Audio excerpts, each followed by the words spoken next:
Hey nerds, Farmer Jesse here. Welcome to Growers Daily, your daily dose of ecological farming insight. It is Wednesday, January 22nd, 2025, and today we're going to talk about correcting poor drainage, a static aerated compost system, and what if my cover crops don't die?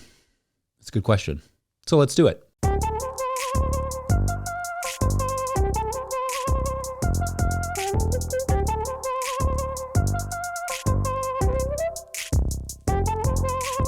All right, happy Wednesday, everyone, and it is freezing in my office after several days of basically non-existent temperatures. Got a nice wool sweater on from that my wife knit, and it is keeping me alive at the moment. I did want to say, just while I'm thinking about it, there is a chance that I don't get a show done tomorrow because I will be running back and forth to the Oak Conference. We will see, though. Never know. But just a heads up, if you don't see a show come up tomorrow, that's why. Anyway, I thought I would use today to catch up on some Patreon questions. I don't want to get too far behind on those as we roll into the growing season over the next couple of months because I am sure that a lot of good questions are going to pop up that need to be addressed with a little more timeliness. So yeah. Let's roll with some Patreon questions. And remember, if you are a Patreon member, don't hesitate to get more questions in. It is truly a service to my poor little brain that needs to come up with topics every day to have those questions handy. Like, I don't know if you've ever had to come lecture for 100 minutes every week on roughly 15 different subjects, but I certainly have moments where I'm like, should I just, talk about my breakfast sandwich this morning for the first segment? So, the more questions, the merrier. Patreon members, the January show thread awaits. All right, our first question comes from Patreon member Bill Marshall, who writes, quote, in at least one of your YouTube videos, you mention how we, as ecological growers, gardeners, farmers, etc., have a responsibility to protect that ecology both on and off our land. In several other videos, you discuss how you dealt with excess water and its potential for soil erosion, nutrient runoff. If I recall, your practices involve one or more forms of drainage. Can you discuss where that drained water goes? Is there a way to address drainage ecologically? Asking as a home vegetable gardener who sees surface ponding on the lawn. Also, trying to minimize runoff from my composting area. I'm experimenting with a few ideas, but will keep this inquiry as short as I can. Thank you, end quote. All right, great question, Bill. So not all of you live in an area where or are farming on soils where excessive water and drainage are going to be a priority or even a necessity. And some of you in dry climates may even be like, I wouldn't mind a little drainage issue from time to time. For the rest of you, however, I imagine you're listening intently because poor drainage can be absolutely debilitating to a garden and farm. So obviously, in an ideal situation, you select a location for your garden that does not have a drainage issue. In a less than ideal situation where poorly drained soil is pretty much all you've got, like me here on our new farm, addressing the drainage will be essential for productivity. First, you may not know which you have, poorly draining or well draining. And for that, you will need to do a percolation test, which is dig a 12 by 12 inch hole in the growing season when the soil is not super moist or super dry, fill that hole with water, let it drain, fill that hole again, and if it does not drain within 24 hours, run for your life. Or maybe just pick a different spot, or expect to have to deal with drainage. This percolation test is something I did not do in the beginning of our new farm because, one, it's weird to just dig holes on land you don't own, so there's that. But also the USDA Web Soil Survey listed my farm land as well draining. Great resource, totally wrong on this one. The fact that every one of our neighbors has a pond should have clued me in a little bit, but there's a lot to think about when buying a new farm. Also, just because it is listed as well draining doesn't mean previous land works or soil management didn't change that. There were drain tiles leading right into our garden that we found while installing some drainage around the barn so that our tools weren't always in a puddle. That probably also didn't help having the drain tiles leading right into the garden. So to your question, what I did to improve our drainage in the garden was to point the beds downhill or slightly downhill to release excess water. I had them going across the field in some areas, but the problem was water would build up in the paths and run over the bed, taking the soil and mulch with it. So I shifted the beds so that that would no longer happen. Then I raised them to allow the paths to act as little ditches in heavy downpours, which we are capable of getting 2 or 3 inch downpours at a time in just a few hours, multiple times a year, which is intense. It's not super fun. Like, I'd rather just have, maybe take 1 or 2 of those inches and give them to me in like July and August. Just spitballing. Living pathways do a good job at breaking up that the poor drainage and absorbing some of the excess moisture as well. For me, if I was near a waterway like a river or stream, I would have considered building retention pond. In fact, I built a little retention pond this year, and I'm going to play with that and monitor it and maybe build some other smaller ponds around the farm for biodiversity anyway, and maybe to recapture some of that water. And if our neighbors are any indication, they clearly fit the landscape. But pond building is perhaps for another time. Though I think that that speaks to your part of your question about ecological solutions and about compost. I want to do a whole segment on compost and drainage, because that is a part of starting compost operations, is they do have to think about the drainage and the runoff and the leachate. So that's maybe for its own topic. And I promise, Bill, I will try and get to that as a full topic on its own. What we would absolutely want to avoid is running drainage water into a creek or lake or other natural water system. Permaculturalists might recommend swales, and that's fine. Those can work, but depending on how your land lays, having those ditches that follow the contour of the land through and around your gardens may not be ideal for productivity. Like I've always described our farm as somewhat of a mogul's course, so it's like super bumpy and moundy, and doing stuff on contour would be really quite wavy, so it may not be ideal for what we do. A permaculturalist might also say that the problem is the solution, and perhaps those poorly drained areas are begging to be a pond and or have some wetland plants instead of grass. Again, that doesn't always make sense in a garden, but every land is different, and if it's just your lawn, maybe this isn't so much of a problem as an opportunity. Yeah, maybe you could bring in some plants you haven't thought of that could bring in new wildlife, new ecology. I did not install any drain tile or French drain on any part of our garden except for just like right around our shed. And for the moment, it does not look like I will need to, but to be sure, the poor drainage slows this farm down a bit in the spring. The growth is slower than our last farm by a full 10 days. Our last farm is notably only 15 minutes south of here, but it had great drainage, which was actually excellent in the spring, but it also was somewhat annoying in the summer. By contrast, on the new farm, we see signs of drought much later than most people see them in the area. So although there is still room for improvement in our soil and for our farm, it's come together these last 4 years quite nicely, and the soil gets better every season. For me, I'm glad we didn't do anything too dramatic at first, but I do wish we'd oriented our beds a little bit differently and raised them all better in the beginning to manage the water better. Anyway, that's not super detailed, but hopefully it gives you some idea of what to think about with where to point drainage water. And again, I'll do more on compost and leachate at another time. Our land is weird, and certain parts drain better than others. So I have really had to work hard on this property and on the soil to understand it. They say like farmers' footprints are the best fertilizer. Well, the farmers' footprints can be the best drainage approach. So keep that in mind. Anyway, let me know your thoughts, and of course, more on drainage in time, because there's a lot that could be said about it. Up next, we'll continue on with our Patreon questions about compost in a static pile, BRB. Today's episode of Growers Daily is brought to you by Harnwah Greenhouses. Harnwah Greenhouses has pioneered controlled environment agriculture since 1965, partnering with market gardeners and farmers across North America to deliver turnkey greenhouse solutions.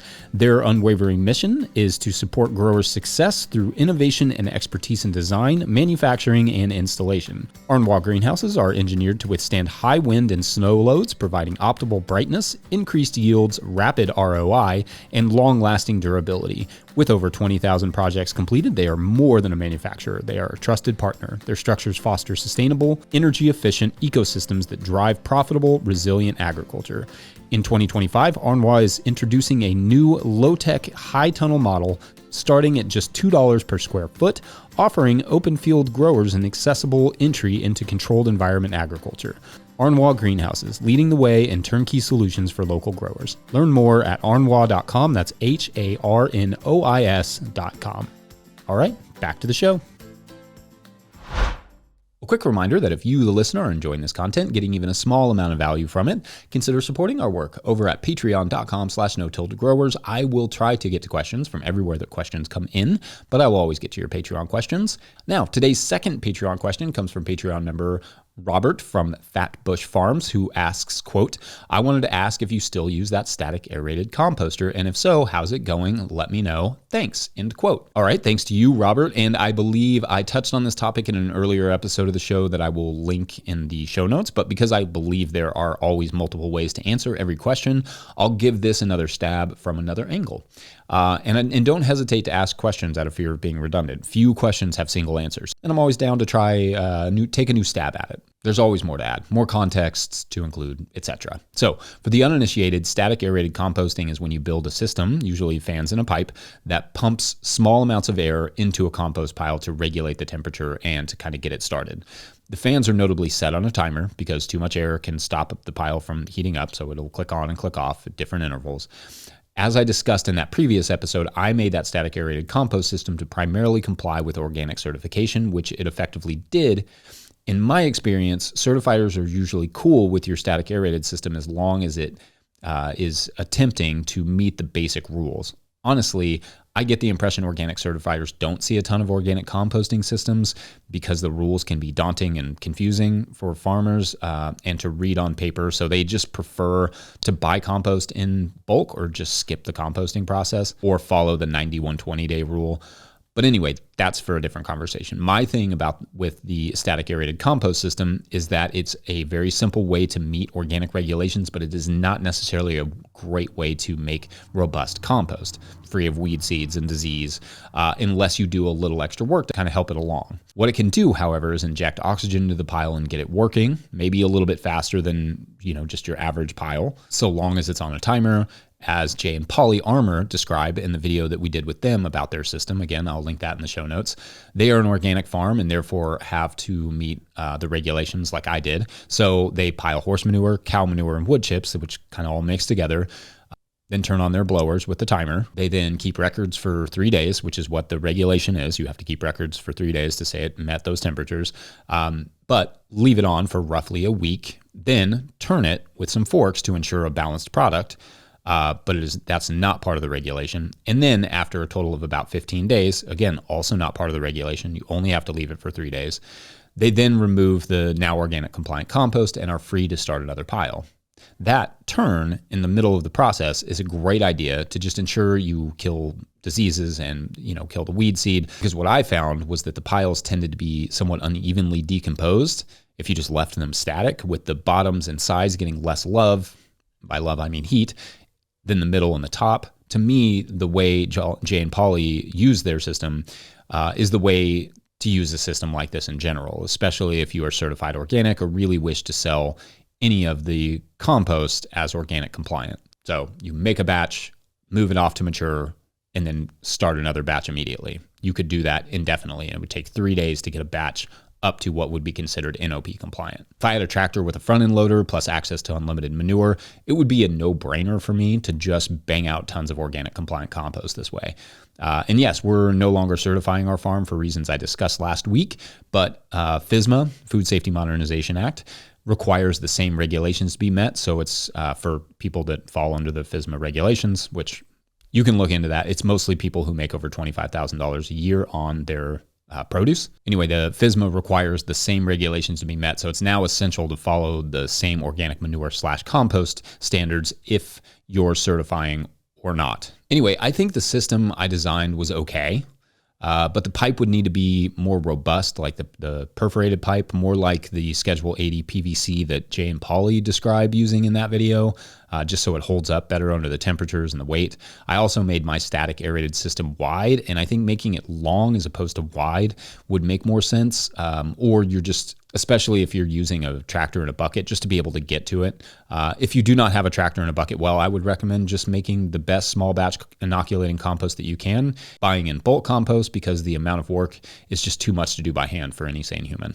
Yeah. I mean, you could still do a small scale sort of static aerated system like that if you needed to, especially if you're certifying organic or you fall under the FSMA regulations. But generally speaking, just do it by hand. You'll make a better compost and you'll spend less money on the structure. Or start a gym, and one of the pieces of equipment is just a compost pile and a shovel.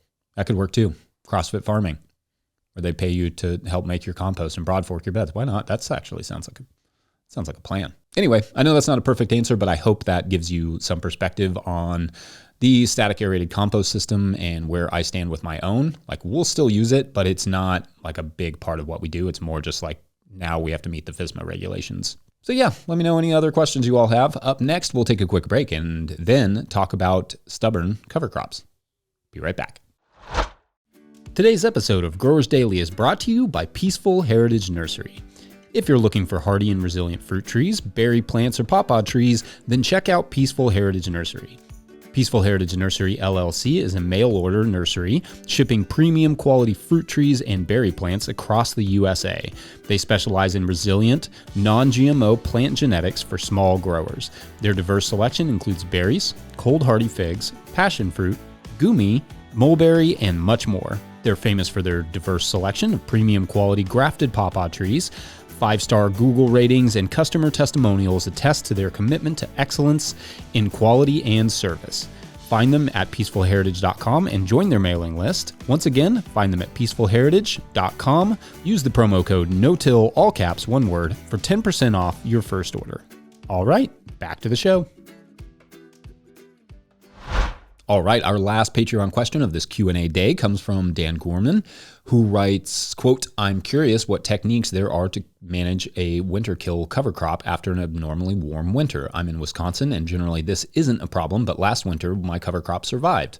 Worried we're having a repeat of that this year," end quote. Okay, great. Great questions, and thanks, Dan. So I'm going to guess that, looking at Wisconsin's temperatures right now, it is -1 Fahrenheit in Madison as I get these notes together. I'm going to guess a warm winter and surviving cover crops is not going to be a concern this year now, but because it has been since 1976 that the United States has had a cooler than average year, meaning it has been hotter than average every year since then, cover crops that don't die will almost certainly be an issue for you again in the future. So in that spirit, here is how to think about cover crops that don't die. First, it starts with prevention. In other words, when it comes to cover crops, don't risk it. Only utilize cover crops in areas that you need them to die, that you are certain will die. Peas are a reliable winter kill cover crop for me, whereas things like oats and crimson clover are not here in Kentucky Zone 6B. In other words, we may not have a day in the winter that gets below 20 degrees. Though we usually do, we will always have a string of nights in the 20s, which will effectively terminate peas so long as they are tall and relatively mature. I know I've said this before, but if you plant winter kill stuff too late, it may not kill. Peas are a prime example. They die easy when tall, but are stubborn little nerds when they're babies. Also, summer cover crops, those all die really easily in most cold. Now, if something does not die that you expected to die, your no-till options are limited. A tarp will not work in the early spring. I'll repeat that. If someone's plan is to plant their ground in April or early May, a March and April tarping will not do the trick, especially in cooler climates. Florida, you stay out of this. For most of us, it is just too cool and cloudy for a tarp to be effective in early spring. So what I have done in the past when I need that space and can't just treat it like any other cover crop where I wait until May to kill it, is I will mow it really low one time, wait 1 week, and then mow it again. Finally, I'll rake that material off and then lightly power harrow that area down to about 2 inches, just enough to kind of kill off the stuff as best I can without affecting the rhizosphere. It's messy, it's imperfect, but it's better than tilling it all in and having to wait a couple weeks to a couple warm weeks to plant it. If you were just dealing with stubborn peas, a single mowing very low to the ground will do the trick in most cases. In other words, like peas will die pretty easy if they get a little bit tall and you mow them really low. Grains are just grasses, meaning they will not die as easily. Thus, the power harrowing is kind of a necessity in this. In fact, my buddy Lou Johns, whom you will remember from the Living Pathways Roundtable we did a couple years ago, told me he had plots where he would mow his rye early in the spring, not to kill it, but to get the regrowth and build soil, which I think is a really cool idea if you don't need that plot right away. Anyway, back to termination. You can mow the cover crops and cover them with compost, but in my experience, the grass will often come back through if the cover crop is not fully killed. That's kind of the gist of organic options, really, that are not just straight up mow it and till it. We will, of course, cover killing cover crops. That's a hard phrase to say, coming up soon as we start to do that on our own farm. But I just want to emphasize now for anyone heading into their fall down in the southern hemisphere, or for the rest of us who will be here in 6 or 7 months, if you want it to die, it's got to be killable in warmer than average winter, because by and large, that, looking at the data, is what the trend indicates that we can expect. Worst case scenario, you get a few extremely cold nights in a row and stuff also dies while you also freeze in your office like I am. It's a win-win. Anyway, I hope that was helpful, and huge thanks to all of our Patreon members for your questions, and please don't let up on them. Huge shouts to Willie Breeding for the theme music and the team at No-Till Growers. Also shouts to Epidemic Sound for the background music.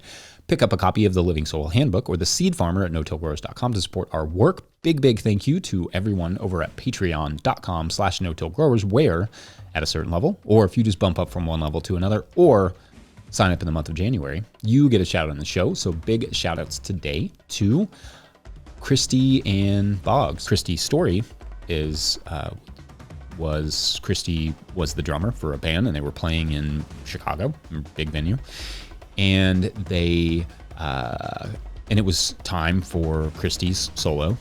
And so,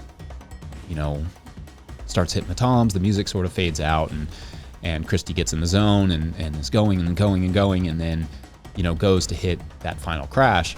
And when Christy looks up, everybody's gone. Everybody had disappeared. There was nobody on the stage. There was nobody in the crowd. It was just Christy. And so the rest of the story is having to unravel what happened to them all. And I'll give you a hint. It isn't aliens. That would just be too easy. Yeah. All right. Thanks for listening and or watching. We will see you probably not tomorrow, but maybe. But definitely Friday. Anyway, see you Friday. Thanks, you all. Bye.